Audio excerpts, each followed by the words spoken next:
please welcome back for a second set, Reg Meuross. Yep.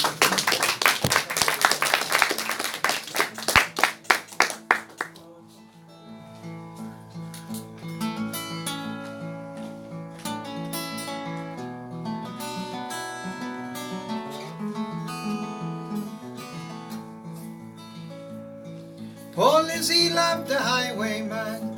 She gave him all a young girl can, and in return he gave her a widowhood.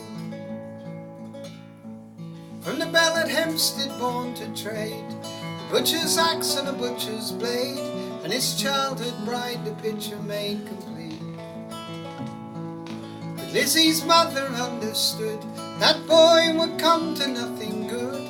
An apprenticeship in bone and blood won't lead my girl to motherhood. Didn't he look fine in church today?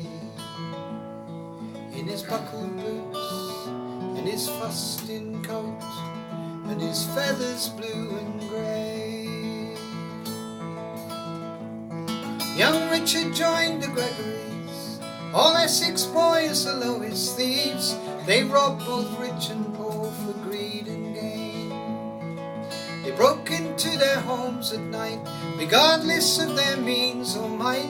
They'd rob or scold or set alight those poor souls who put up a fight. No honor bound those desperate men, they robbed both enemies and friends. They sold their souls for liberty and gold.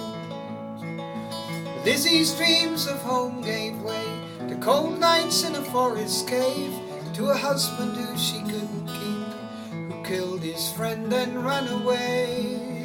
On a stolen coal-black mare called Bess, they say, by a full moon's arc he rode to York, 200 miles away.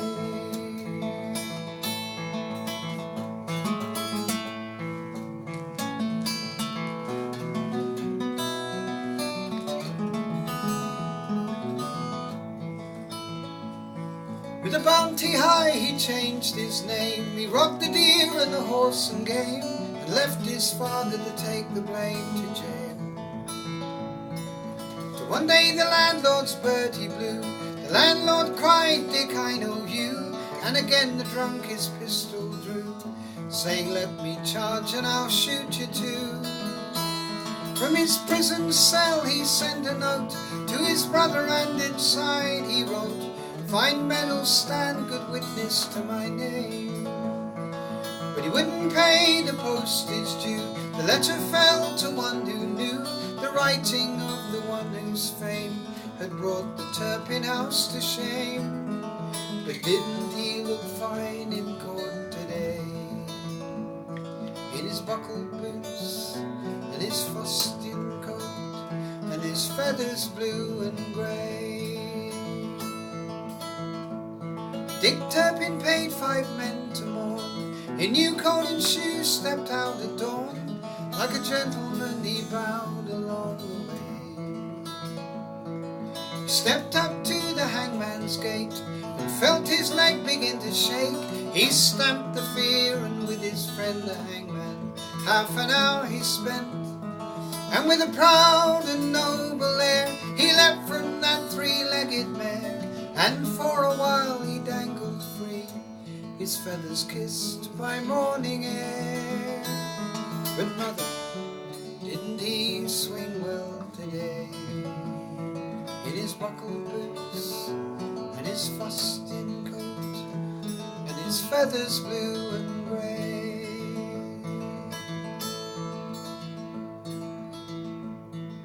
Buried Turpin's body deep, but when the town was fast asleep, the body snatchers stole his corpse away. But an angry crowd, friends to his fame, in preservation of his name, saved him from the butcher's blade, and laid to rest the highwayman. They gave his ring and handsome clothes away, and another woman's tears fell on his feathers blue and grey. Poor Lizzie loved the highwayman.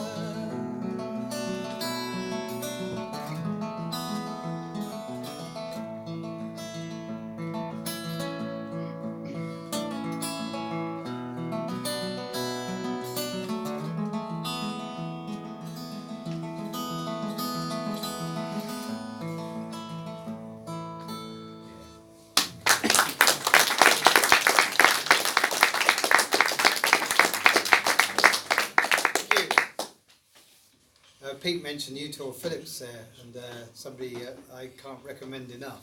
I actually met Utor Phillips in Sacramento, and he was being awarded. He was being given a lifetime achievement award, and I was sat next to him, and he was kind of looking confused, and he said, "Don't know why I'm here." I said, "Well, they're giving you an award." And he said, "Well, I must be dying, because they never paid me any attention before."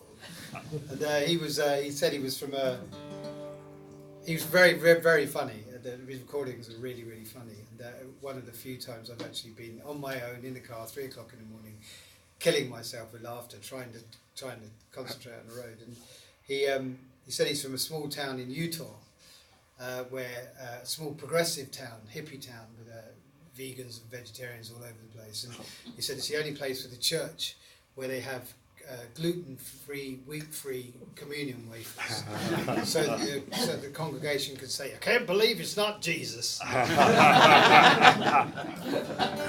Very funny. So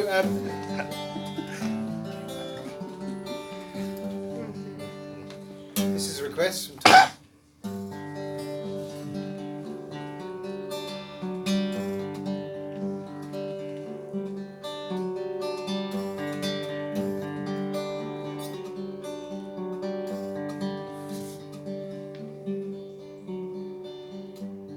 Moon is slowly sinking, the final moon I'll see. My head is tired of thinking, it's just a rosary. An empty place at table, and my mother's eyes are wet. The hand of God came down last night, and Jesus wept. If I'd been a captain, they would have sent me home, but I am just a private, condemned to die alone. The foreign squad's been drinking, it's the dawn they won't forget. Hand of God came down last night, and Jesus wept.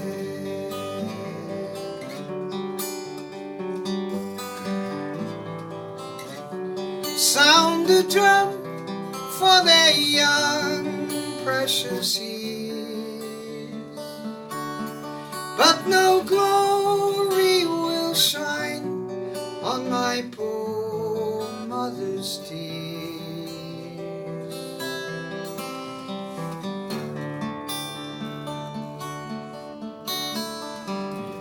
Soldiers good for fighting, that's what my father said.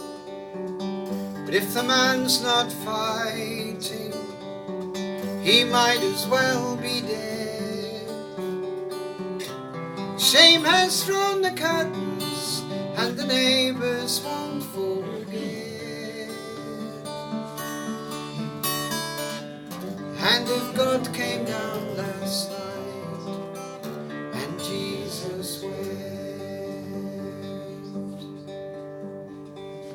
Got the shakes on Tuesday, I cannot go, I said. They sent me down on Wednesday, by Thursday I was dead. I fought for king and country 2 years without regret. The hand of God came down last night, and Jesus wept.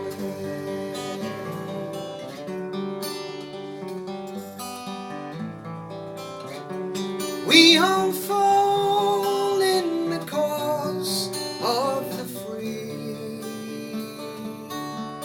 When the sun sets on England, do you think of me?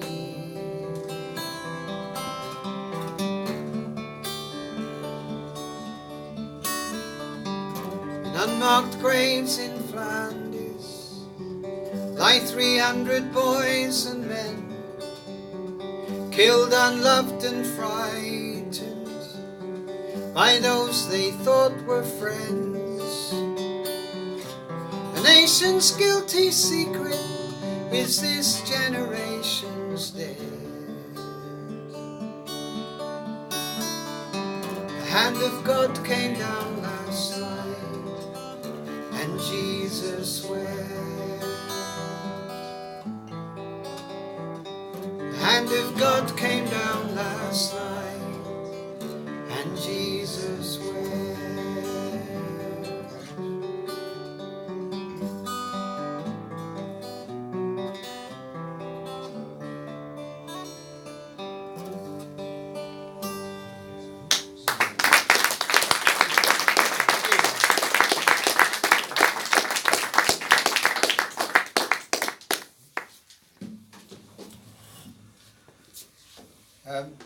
So I'll do another one from the new album, and this is a song called Shelley's Heart, and it's a story you may know already. I didn't know this until I sort of stumbled across the story about how when Shelley the poet was drowned in Lake Como, and at the age of 27, I think, and because he was drowned, because of the immigration laws at that time, he wasn't allowed to be landed, he wasn't allowed to be brought on land and buried on land without lots of complicated and difficult sort of paperwork and stuff. So his mates decided that they would cremate him on the beach, Graham Parsons style, if you know that story as well. And so I thought there was quite a lot of parallels actually between Shelley and Graham Parsons, and so his friends, including Byron, lit a fire on the beach and attempted to cremate Shelley's body. I think they were a bit more successful than Graham Parsons' mates were,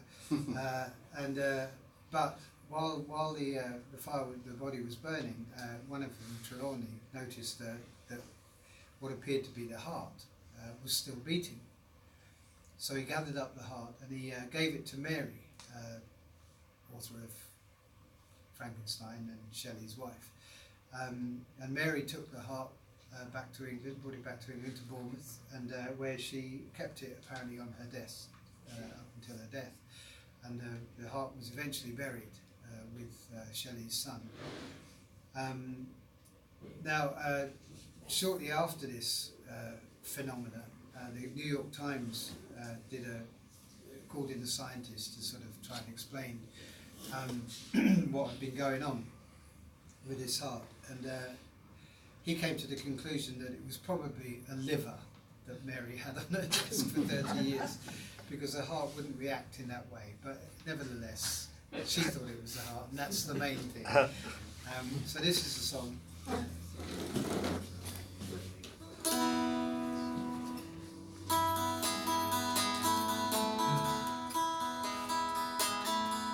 In the dead of night, the young man's body drifts towards the shore. His heart shirt lies flat like windless sails, the gales blow no more. Far away in England, Mary prays his soul to keep. His true heart paused to beat its final beat. Peace, peace, the heart that does not sleep. The finest words a man can think or write down on a page, you wrote to voice your sympathy, your passion and your rage. You wrote them for the innocents, the dispossessed, the weak, for those who cannot fight and those who cannot speak. Peace, peace, the heart that does not sleep. Peace, peace, not dead, the heart that does not sleep.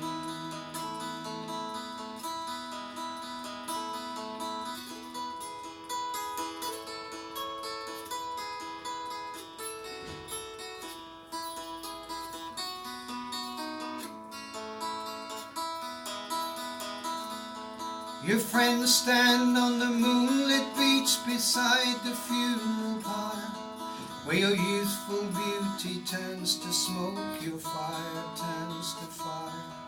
They weep, the sad, the mad, the bad, the dangerous to know, till one calls out, see how his heart with flames and moonlight glows.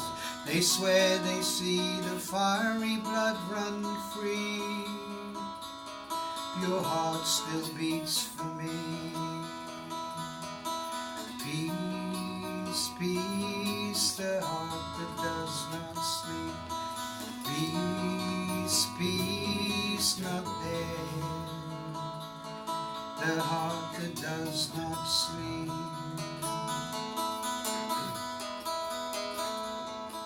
Mary takes you in her hand and wraps you in a poem. Your restless heart, the king of words, returns at last to home. And with her love in slumber and the skill of her own pen, the sweetest songs in clouds of fire will rise to beat again. Peace, peace, the heart that does not sleep. Peace, peace, not there. The heart that does not sleep.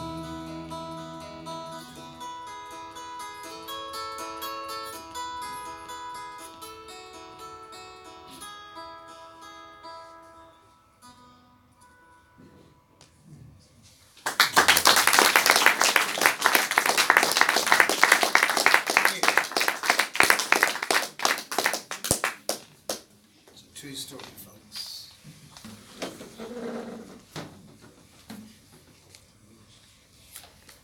This next song is this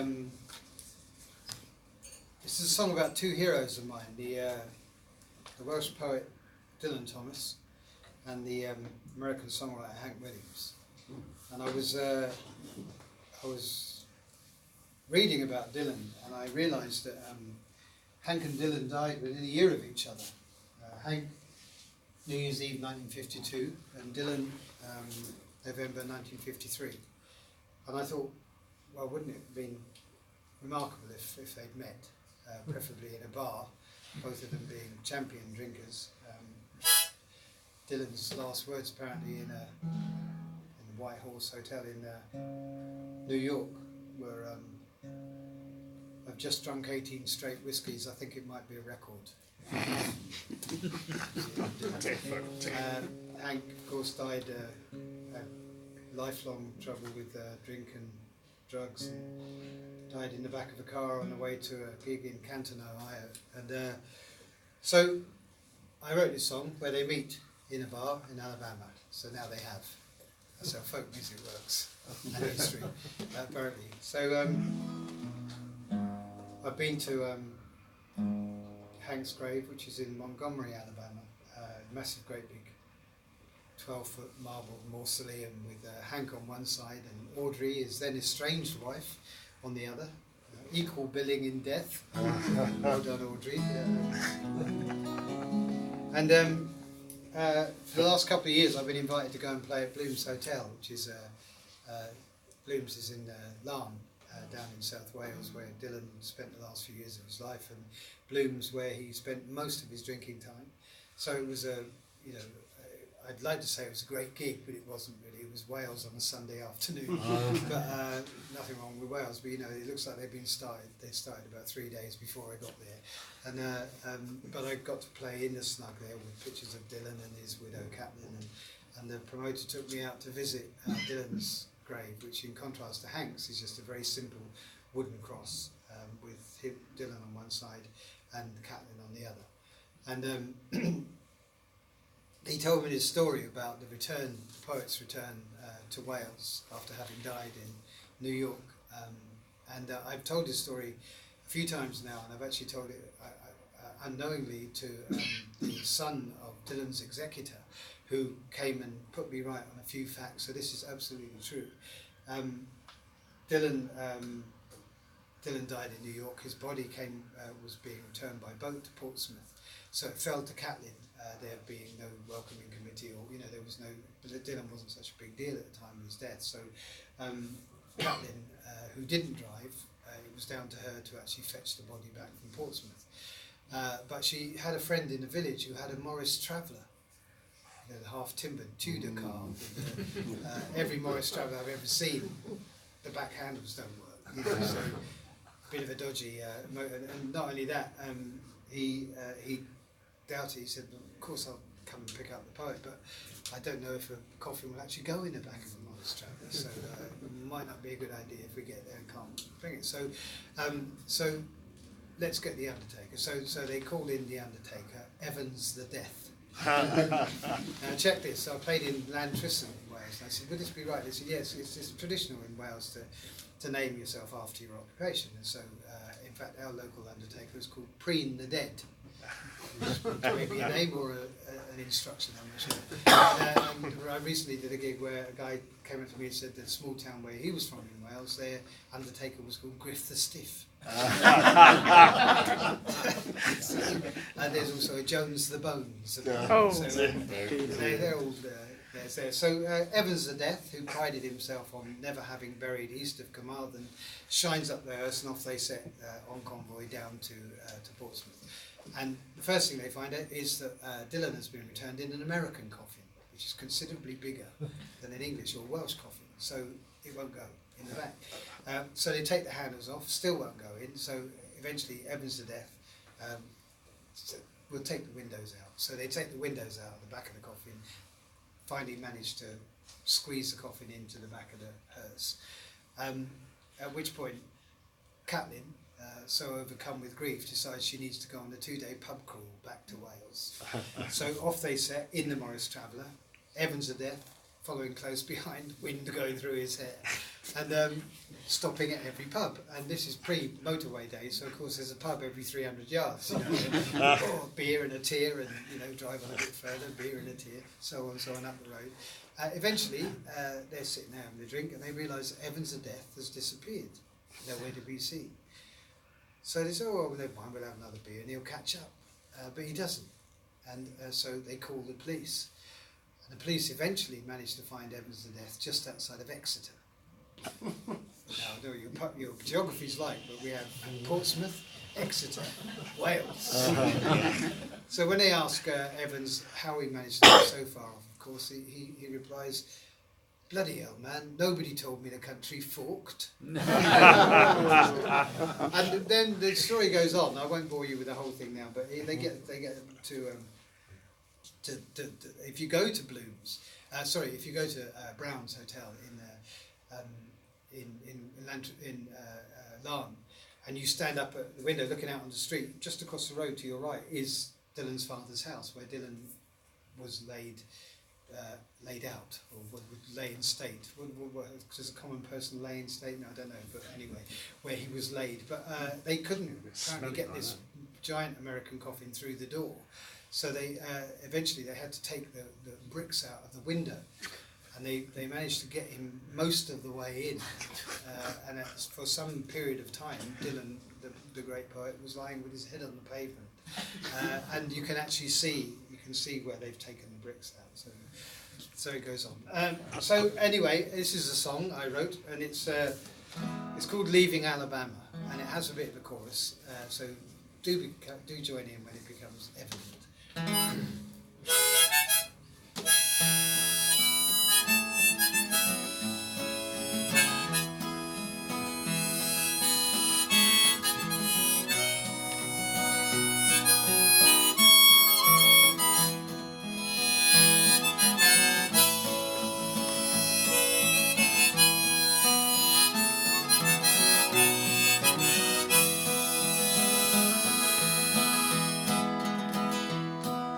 Skinny man leans on the bar, talking to himself, points a bony finger at the whiskey on the shelf.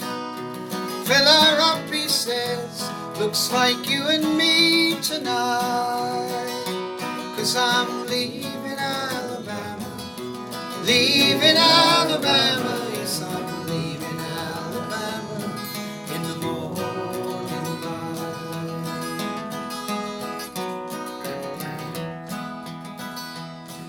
I recognize your face. The barman pours another dram. You're that singer off the radio, the lovesick blues man. The man dips in his cowboy shirt, pulls out a cigarette, says, I'm leaving Alabama, leaving Alabama, yes, I'm leaving Alabama, got so much to forget.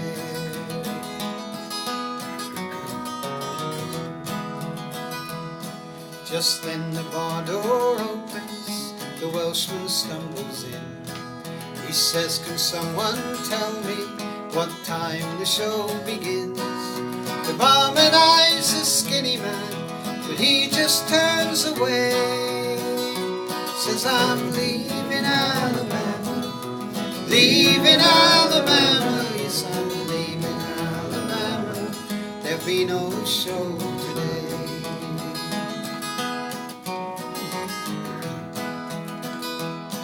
I'll settle for a whiskey then. The Welshman grabs a chair. If you're looking for salvation, you won't find it there. You won't find it in a woman, you won't find it in a rhyme. So I'm leaving Alabama, leaving Alabama, yes, I'm leaving Alabama for the last time.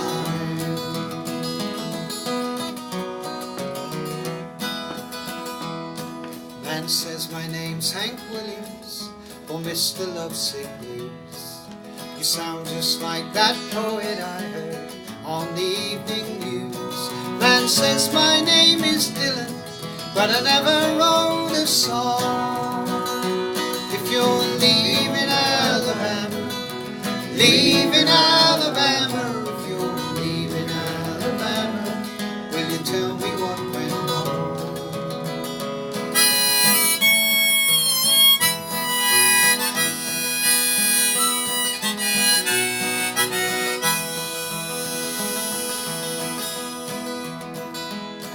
Well, I must have wrote 1,000 songs, the skinny man replied, about whiskey garden women, and I never ever lied. The poet said I did the same, in this world to survive. If we're leaving Alabama, leaving Alabama, if we're leaving Alabama, means we won't get out alive.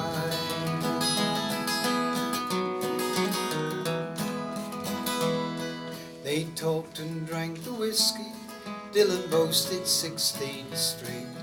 Hank said, you can do better, you won't have long to wait. Arm in arm and best of friends, they stumbled through the door.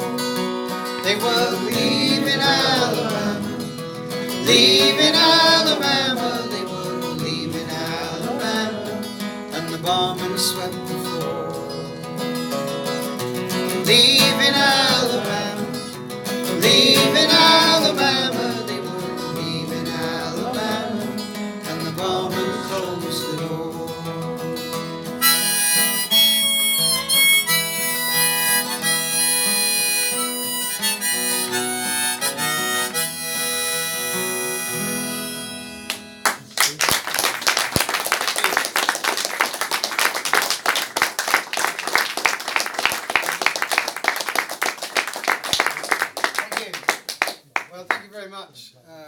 Happy birthday. Thank you. Happy birthday to the club.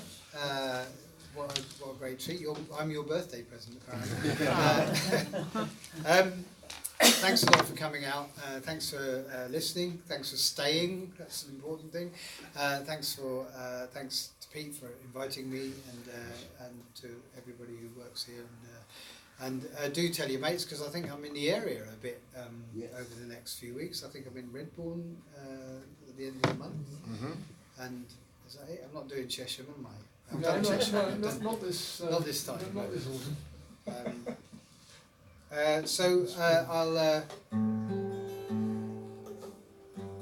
I'll finish up with this song. Song we can all sing together. This beginning of last year, I was invited to play the Radio 2 folk show, Mark Radcliffe, and they, if you do the BBC live and you're known to have a bit of an opinion, they're likely to ask you what you plan to do. So I said, well, I'd like to do this song. It's my song, and knowing it had been banned by the BBC, and they said, well, it's not been banned by the BBC, and I said, well, I don't think it's on the official banned list, but you wouldn't let me play it during the general election, so there's no election now. What do you think? They said, well, the BBC has a right to reply policy, so if you're if you want to express your opinion on the BBC, then we're obliged to offer a right to reply to anybody with an opposing opinion. I said, great. I really want to hear that Tory folk song. Surprisingly, they couldn't find one, so they had to let me do it. I did. Somebody was asking me earlier if I'd played in Derbyshire, and I actually did a gig in Derbyshire earlier in the year. And there was this guy in the audience, and it was a big, burly sort of chap, and kind of looked a bit out of place in a strange sort of way. And all through the gig, he kept saying, "This is England." And I thought, oh bugger, I've attracted the BNP audience, This is England. After almost every song, he said, "This is England," but he was kind of friendly about it. And then in the break, he came over to the stall, and he said, "You should do that song, 'This is England.'" I said, "You mean England Grey, England Green, and England Grey?" And he said, "That's the one. This is England." And okay, well, I'll do that one. And so I said, "Look," he said, "My name's Bob." And I said, "All right, Bob." I said, how did you manage to find me? You didn't seem like a kind of likely fellow to have in the audience." And he says, "I was searching car registrations." And he came up with Reg. I didn't ask him why he was searching car registrations. I figured it probably wasn't a good idea to ask him. I'm desperately trying to find some way of capitalising on that. So this is a song, thank you very much, and it's called England Green and England Grey, and it has a chorus. I'll start with this.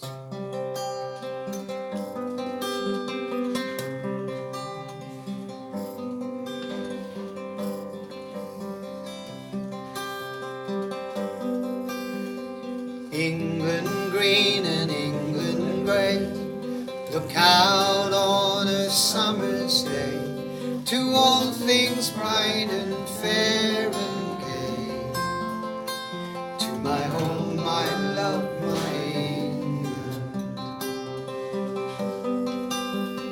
I believe in dignity, rich or poor, we're all born free. Austerity and slavery, I thought they were behind us. I don't believe the BBC, anarchy or monarchy, or an empire built on piracy. By our history you'll find us. England green and England grey, look out on a summer's day, to all things bright and fair and gay, to my home, my love, my England. For years our women had no say, no right to work or equal pay. God help the crippled and the gay, the fragile flowers of England. Shut the factories, shut the mines, punish those fell on hard times, while they honour them who do the crimes, the greedy men of England. England green and England grey, look out on a summer's day, to all things bright and fair and gay, to my home, my love, my England.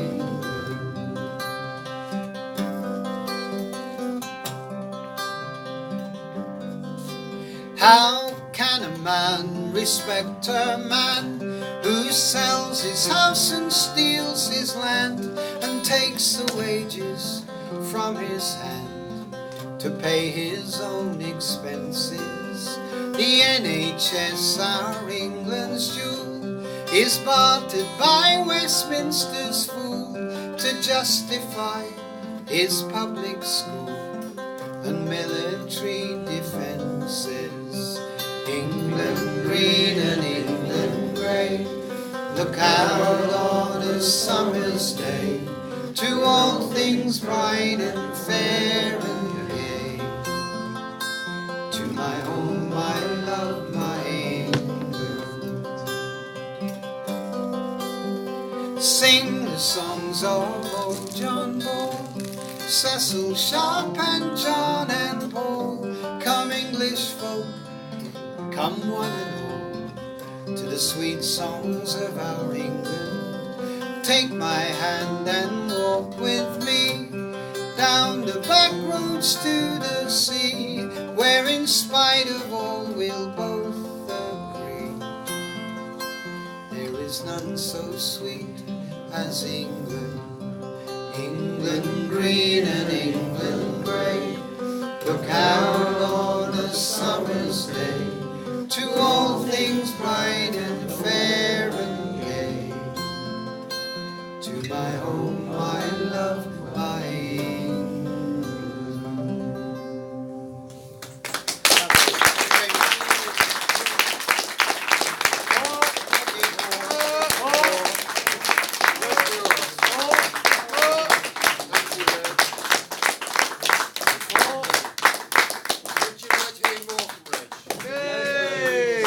Buy CDs, you can listen to them on the way home, all weekend. But we can't let him go without asking him to do one more for us. Bye-bye. Sorry, Rich. Last bus, I know. One more if you would. Of course, yeah. I'll finish with one more from the new album, and this is it's a song called The Eyes of Ida Lewis. And anybody heard of Ida Lewis? I doubt it.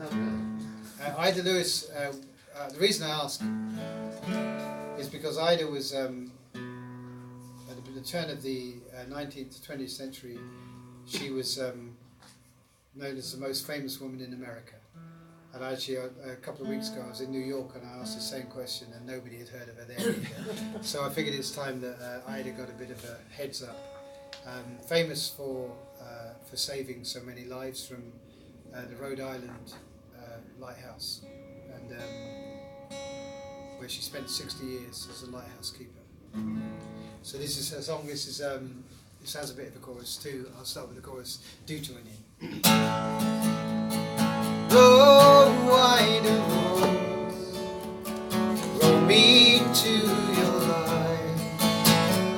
Row, Ida Rose, keep me safe tonight. I fell in love with Ida on the day I went to sea, when she pulled us from the water, my stupid friends and me. She said, I'm far too young to marry, but I keep you in my sight, and I bless the eyes of Ida before I sleep at night. Oh, Ida, row me to your light. Oh, Ida, keep me safe tonight.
years. She gave 60 years of travelers to sleep safe in their beds. When they called her strong, she answered, "It's the Lord that makes me rise." They see the lights that watch the harbor, but I see Ida's eye. Row, Ida, row, row me to your light. Row, Ida, row, keep me safe tonight. Row, Ida, row, row me to your light.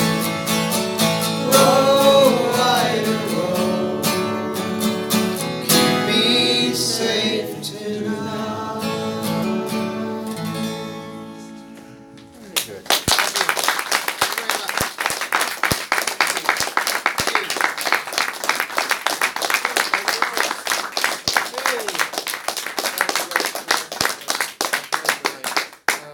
Thank you all for coming. Thanks to our floor singers who are great as usual. If it's the first time you've been here, I hope you enjoyed it. I hope you feel welcome, and I do hope you'll come back. Because it's great to have